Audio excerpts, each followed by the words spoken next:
the problem with the U.S. electorate now is that even the Democrats don't like Biden. I mean, this isn't the polling; it's not an Okay. opinion thing. It's like 70% of the Democrats, not the voting public, the Democrats think he's too old, don't want him to settle. But boy, do they hate Trump. I would blame everything on white women. Married to one, but the middle to upper middle class, college educated white women of Montgomery County, Pennsylvania, Montgomery County, Maryland, Loudoun County, Virginia, they're out there. They're a key vote, and they just hate Trump, and that's not going to change. But if you give them a third choice, you say, "Oh, I don't have to go for this senile, feeble-minded Biden, but I don't have to vote for Trump either. There's a bright, articulate Democrat out there. He'll attract votes," and he is. And then since we're doing the wild card segment, don't rule out a third party with Joe Manchin. Because I was involved with the third party presidential campaign. It was back in 2012. It was a group that has spent a lot of big money behind it, spent years and millions of dollars getting on the ballot in all 50 states, which is hard to do. But there's a new group that have done that. They're on their way to being on the ballot in all 50 states. And they like Manchin. And so you may see Manchin as a third party. Now you're back to 1992, where I was going to say Teddy Roosevelt in 1912. But I was, just to be clear, I did not vote for Bill Clinton. But for business reasons, I was in the government bond market, and I ran a Washington office, so you got to play the game. And I raised a lot of early money for Bill Clinton. Again, it was business. So I got invited to all these meetings. You'd be there with Vernon Jordan, Pam Harrington, I remember one, it was early June 1992, so about 5 months before the election. And the polling was Ross Perot was ahead. He was at the time. George H.W. Bush was second, and Bill Clinton was third. And James Carville stood at the front of the room, fairly small group, and says, "We got him right where we want him." And what he said is that Perot's ahead. That's good. He's going to fade because they always do. Bush has had a ceiling, and we're going to pick up enough of the Perot vote to win. It was brilliant. And he got it exactly right. It wasn't, it's the economy stupid. I mean, I know this, but he looked at that and got it exactly. That's exactly what happened. Bill Clinton never got a majority of the U.S. vote. He won the first time with like 39%. It was kind of like round numbers, Clinton 39, Bush like 38, and Perot 19, or give or take. Might have been in the low 40s. But the point being, Clinton didn't have anywhere near a majority. He barely won a plurality.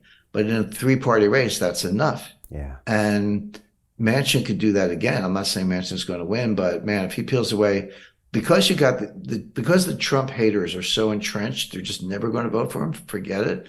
If you give them another choice, they'll go for it. And that could keep RFK as a nominee or a third party. Wow, that's super exciting. I remember those times of Perot and Carville.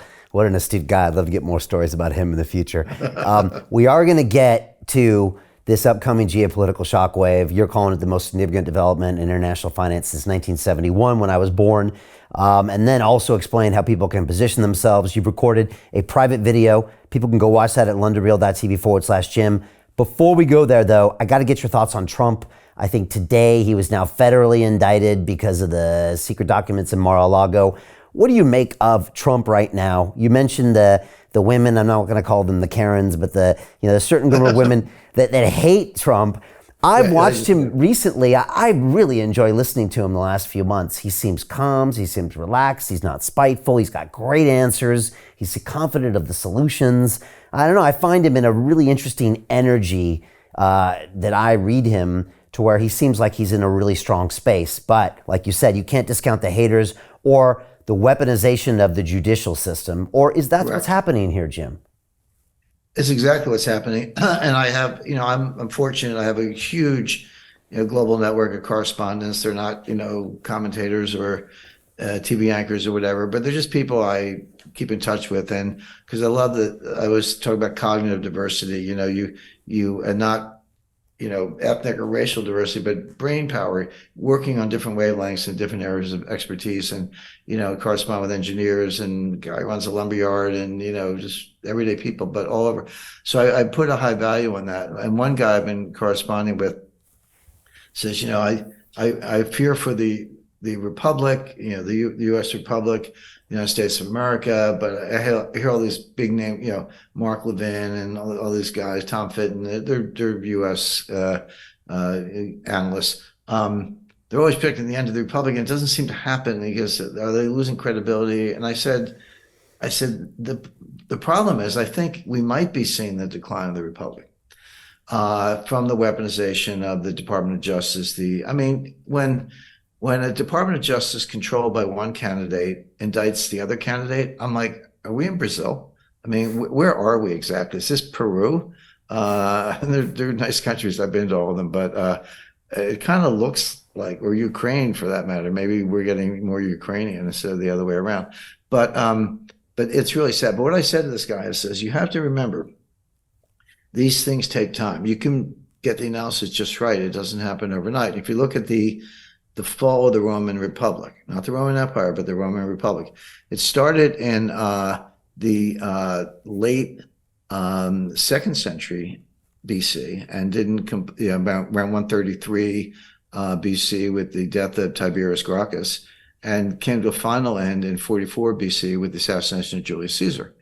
But that was from 133 to 44, that's 90 years, 89 years, but basically 90 years. So that decline occurred over a 90-year period. And you had Sulla and Pompey and Caesar. A lot of people came and went, but it took 90 years. I said, so if you ask me if we're in decline, I would say yes, we're in a decadent period, and the republic is under threat. But if you said it's going to happen tomorrow morning, not necessarily. It's a long grind down, and things. By the way, Brian, the best prediction I've ever made, and I do this all the time, was August 2021, and it was in the worst part of the Afghanistan debacle, that withdrawal in which Biden and the Pentagon grossly mismanaged, unnecessary deaths, etc. And somebody who was quite distressed by this turned to me and says, well, "What happens next?" And I said, "It's going to get worse." Hey, it's Brian Rose, founder of the DeFi Academy. I've told you, my 4-week crypto bootcamp is amazing, but don't take my word for it. This is what my students are saying. The DeFi Academy was an amazing experience for me. It took me totally out of my comfort zone. In this course, I was challenged, I was held accountable, and pushed to do things that honestly weren't always easy. It's been phenomenal, and I can't believe we're already up on our 4 weeks. It has flown by. Going through this DeFi accelerator by far was one of the best courses I've taken. You do this course, you really get into the nitty-gritty of the activities that will make you comfortable with decentralized finance. Thank you so much to Brian and everyone at London Real and the DeFi Academy for even putting together an amazing course like this. Anybody else that wants to do it, please sign up. It is well worth the money.